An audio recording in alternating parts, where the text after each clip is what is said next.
Hello friends, welcome to the GS foundation. आप सभी छात्रों का एक बार फिर से तहे दिल से स्वागत करते हैं आपके अपने यूट्यूब चैनल जीएस फाउंडेशन पर।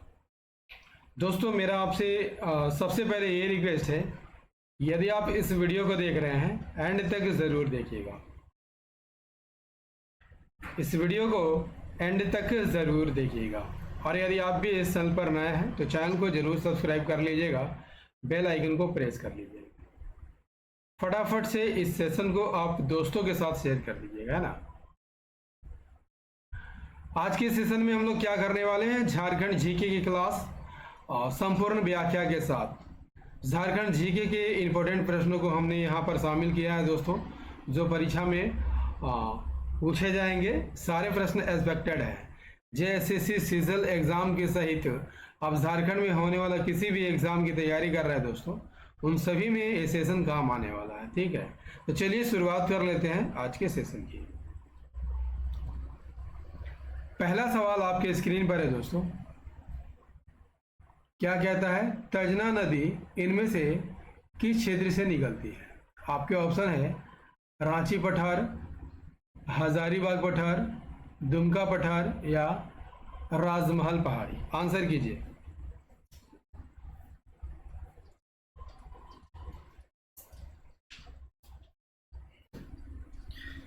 सही आंसर क्या हो जाएगा? तजना नदी इनमें से किस क्षेत्र से निकलती है? सही आंसर हो जाएगा option A is the correct answer, Ranchi पठार से निकलती है। तजना नदी का उद्गम कहाँ से होता है दोस्तों? बुंडू तमाड़ रांची से होता है। ठीक है, मुहाना कहाँ है या किस नदी में जाकर मिलती है? कारो नदी में जाकर मिल जाती है। क्लियर। अपवाद क्षेत्र, किन किन क्षेत्रों में यह नदी बहती है? रांची और खूंटी से होकर बहती है।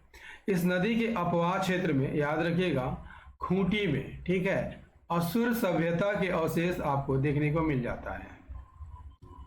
नेक्स्ट है,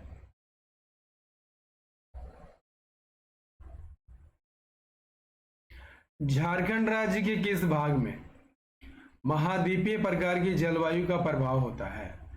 उत्तरी भाग, उत्तर पश्चिमी भाग, दक्षिण पश्चिमी भाग, ए और बी दोनों। झारखंड राज्य के किस भाग में महाद्वीपीय प्रकार की जलवायु का प्रभाव होता है? तो यहाँ पर सही आंसर हो जाएगा option D is the correct answer. Option D is the correct answer. A और बी दोनों, यानी कि उत्तरी भाग में और उत्तर पश्चिमी भाग में महाद्वीपीय प्रकार की जलवायु का प्रभाव होता है। महाद्वीपीय प्रकार की जलवायु उत्तरी और उत्तरी पश्चिम क्षेत्र में आपको देखने को मिलता है। एरिया कौन कौन है? गढ़वा, पलामू, चतरा, हजारीबाग, गिरिडीह का मध्यवर्ती भाग, देवघर, उत्तरी दुमका और गोड्डा में आपको महाद्वीपीय प्रकार की जलवायु देखने को मिलता है। यहाँ औसत वार्षिक वर्षा कितने दिखाई देती है? 114 सेंटीमीटर से 127 सेंटीमीटर तक। विशेषता क्या है? ठंडे मौसम में अत्यधिक ठंडा और गर्मी के मौसम में अत्यधिक गर्म होना महाद्वीपीय प्रकार की जलवायु की विशेषता है। क्लियर। Next question. नेक्स्ट है, झारखंड के किस क्षेत्र में रेतीली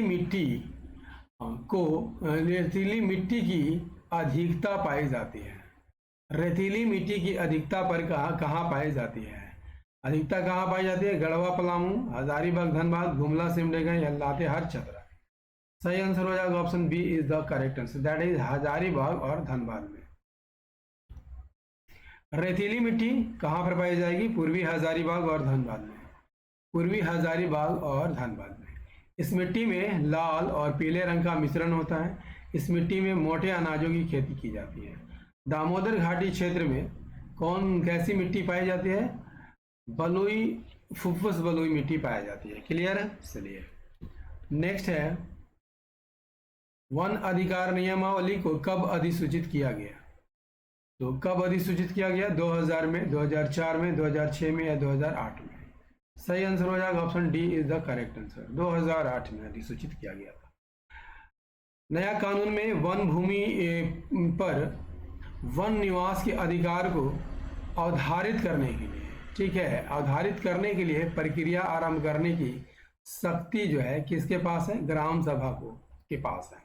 इस शक्ति का प्रयोग करने के लिए ग्राम सभा को वन अधिकार नियमावली 2008 के अनुसार, ठीक है, ग्राम सभा गठन करना है। तो वन अधिकार नियमावली कब बना था? 2008 में बना था। क्लियर? चलिए नेक्स्ट क्वेश्चन कर लेते हैं। नेक्स्ट है प्रवासी पक्षियों के लिए प्रसिद्ध उधवा पक्षी बिहार झारखंड राज्य के किस जिले में अवस्थित है? दुमका, साहेबगंज, पाकुड़ या गोड्डा? आंसर कीजिए।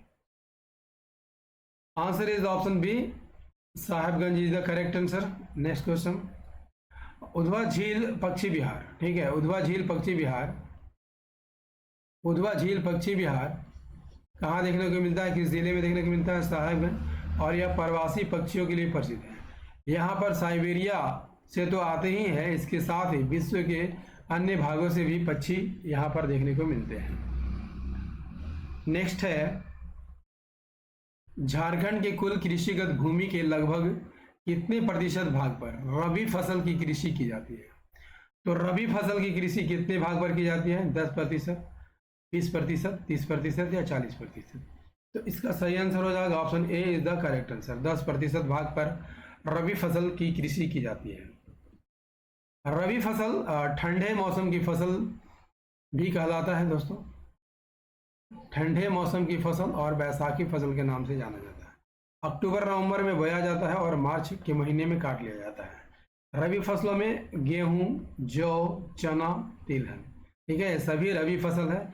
और झारखंड की कुल कृषि भूमि के लगभग 10% भाग पर रबी की खेती की जाती है। क्लियर? नेक्स्ट है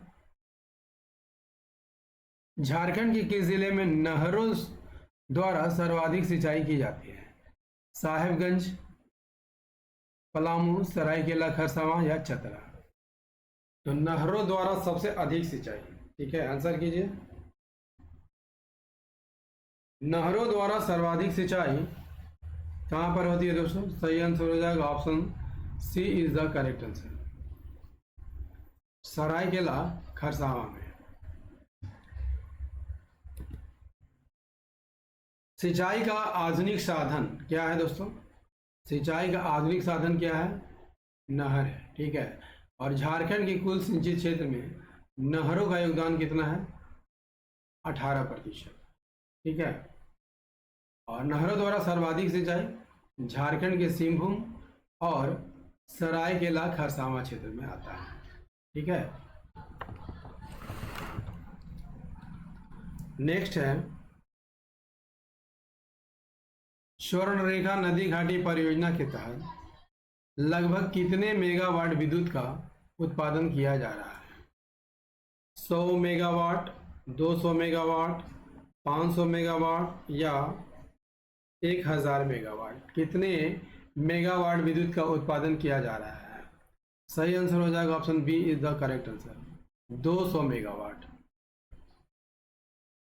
बात कर लिया जाए स्वर्णरेखा नदी परियोजना की, तो शुरुआत कब होती है? 1982-83 में इसकी शुरुआत हो जाती है, ठीक है। झारखंड, पश्चिम बंगाल और उड़ीसा की संयुक्त परियोजना है। किसके सहयोग से चलाई जा रही है? विश्व बैंक के सहयोग से चलाई जा रही है। स्वर्णरेखा नदी पर आपको चांडिल बांध देखने को मिलता है जो कि सरायकेला खरसावां में है। गोलूडी बांध स्वर्णरेखा नदी पर ही है जो पूर्वी सिंहभूम में स्थित है।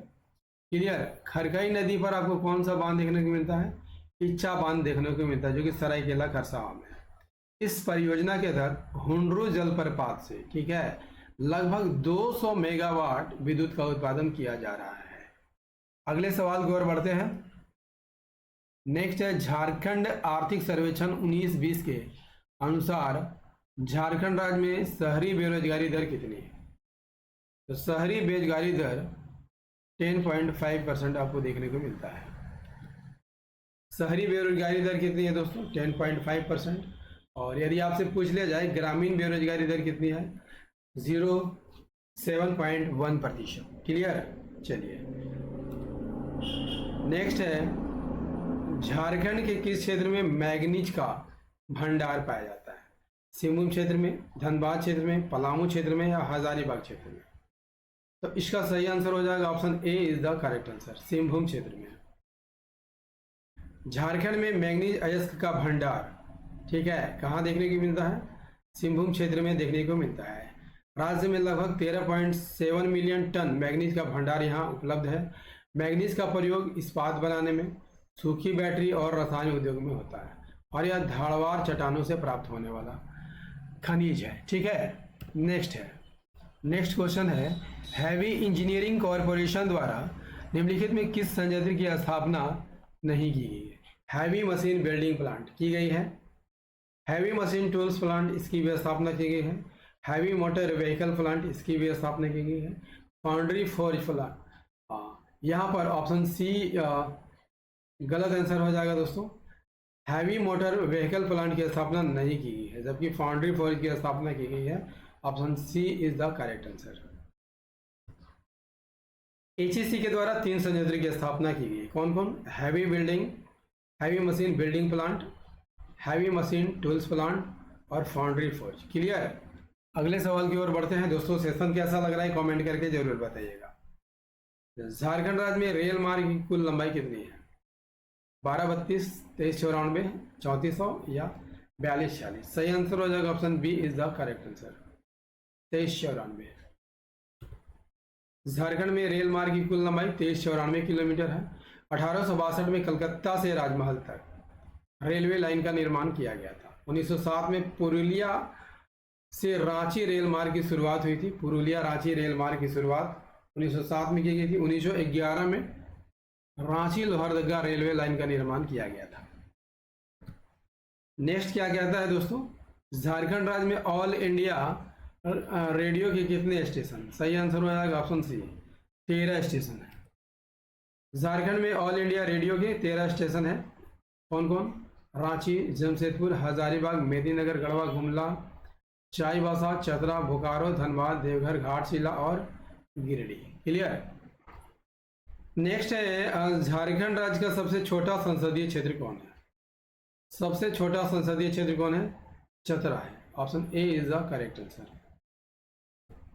सबसे बड़ा संसदीय क्षेत्र कौन है दोस्तों? पश्चिमी सिंहभूम है और सबसे छोटा संसदीय क्षेत्र चतरा है। झारखंड राज्य के संसदीय कार्य मंत्री कौन है? मिथिलेश ठाकुर, बादल पत्रलेख, आलमगीर आलम या Bana Gupta? Answer is the option C, Alamgir Alam. दोस्तों, झारखंड जीके का ये सेशन आपको कैसा लगा? उम्मीद करता हूँ काफ़ी अच्छा लगा होगा दोस्तों। यदि सेशन पसंद आया है तो एक लाइक अवश्य कर दीजिएगा, दोस्तों के साथ शेयर कर दीजिएगा और यदि आप भी इस चैनल पर नए हैं तो चैनल को जरूर सब्सक्राइब कर लीजिएगा, बेल आइकन को प्रेस करना मत भूलिएगा। इससे क्या होगा, मेरे आने वाली हर वीडियो का नोटिफिकेशन जो है आपको सही समय पर मिल सकेगा। ठीक है, तो मिलते हैं अगले सेशन में, तब तक के लिए जय हिंद, धन्यवाद।